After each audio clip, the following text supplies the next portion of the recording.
जन्माष्टमी के इस पावन और पवित्र अवसर पर मैं इंद्रानी आप सभी को ढेर सारी शुभकामनाएं देते हुए मेरे चैनल इंद्रानी मोक्ष द्वार पर हार्दिक स्वागत करती हूँ। हिंदू मान्यता अनुसार भगवान श्री विष्णु के 8वें अवतार श्री कृष्ण की जन्म तिथि को भारत और अन्य देशों में जन्माष्टमी या गोकुल अष्टमी के रूप में बड़ी धूमधाम से मनाया जाता है। भगवान श्री कृष्ण का जन्म भाद्रपद माह के कृष्ण पक्ष की अष्टमी तिथि को रोहिणी नक्षत्र की रात्रि एक दिव्य प्रकाश के साथ हुआ था। श्री कृष्ण युगों युगों से हमारी आस्था के केंद्र रहे हैं। वे कभी यशोदा मैया के लाल तो कभी ब्रज के नटखट कान्हा, कभी राधा के श्याम तो कभी गोकुल के माखन चोर रहे हैं।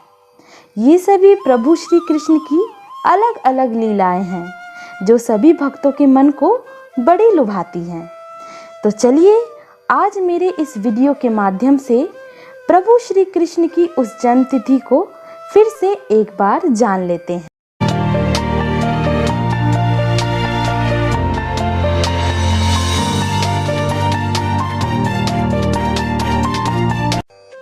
द्वापर युग में मथुरा में राजा उग्रसेन का राज था। कंस उनका पुत्र था। उसने राज्य के लालच में आकर अपने पिता को कारागार में डालकर स्वयं राजा बन गया।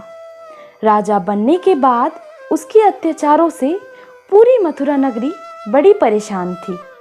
देवकी कंस की बहन थी और जब वो विवाह योग्य हुई तब कंस ने अपनी बहन का विवाह अपने परम मित्र वासुदेव के साथ बड़ी धूमधाम से करवा दिया।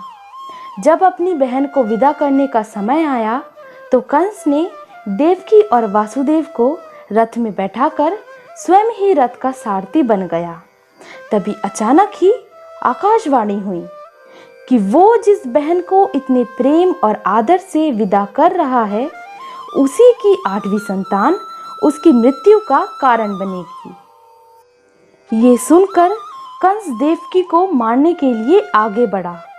तभी वासुदेव ने उसे रोकते हुए कहा कि तुम्हारे भय का कारण देवकी नहीं बल्कि उसकी 8वीं संतान है। तुम चिंता ना करो, हम तुम्हें अपनी 8वीं संतान स्वयं ही सौंप देंगे। कंस ने वासुदेव की बात मान ली, लेकिन उसने उन दोनों को कारागार में डाल दिया। उसके बाद जब भी देवकी की गर्भ से कोई संतान जन्म लेती तो निर्दयी कंस उसे मार देता और इस तरह से कंस ने एक एक करके देवकी और वासुदेव की सभी संतानों को मार दिया। और फिर एक रात भाद्रपद कृष्ण पक्ष की अष्टमी को रोहिणी नक्षत्र में श्री कृष्ण ने जन्म लिया। श्री कृष्ण के जन्म लेते ही कारागार में एक तेज प्रकाश छा गया। कारागार के सभी दरवाजे स्वयं ही खुल गए। सभी पहरेदारों को गहरी नींद आ गई।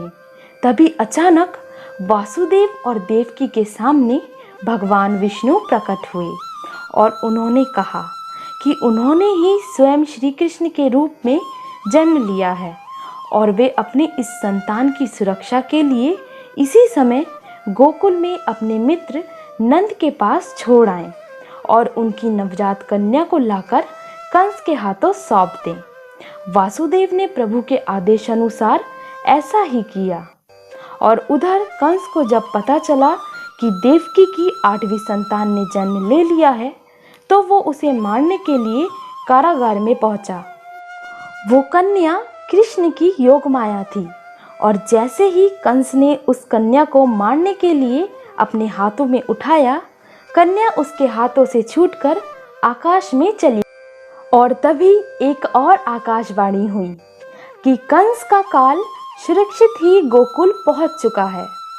और उसी के बाद से कंस ने श्री कृष्ण को मारने के लिए गोकुल में कई राक्षसों और दानवों को भेजा, लेकिन श्री कृष्ण ने बालपन में ही उन सभी का संहार किया। और जब श्री कृष्ण यौवन काल में पहुंचे तब एक बार उनके मामा कंस ने उन्हें मथुरा में आमंत्रित किया। तभी श्री कृष्ण ने अत्याचारी कंस का वध कर प्रजा को उसके अत्याचारों से मुक्ति दिलाई और अपने नाना उग्रसेन को फिर से राजा बनाया। प्रभु श्री कृष्ण के भक्त ना सिर्फ भारत में बल्कि विश्व भर में फैले हुए हैं और उन सभी के लिए जन्माष्टमी का दिन किसी बड़े त्योहारों से कम नहीं है। हिंदू मान्यता अनुसार जन्माष्टमी के दिन व्रत रखने से भक्तों की सभी मनोकामनाएं अवश्य पूरी होती हैं। इसीलिए इस दिन रखे जाने वाले व्रत को व्रतों का राजा यानी व्रतराज कहते हैं। इसी कारण सभी भक्त पूर्ण आस्था और विश्वास के साथ इस त्योहार को मनाते हैं। कहते हैं कि प्रभु श्री कृष्ण का नाम लेने से सभी पाप मुक्त हो जाते हैं।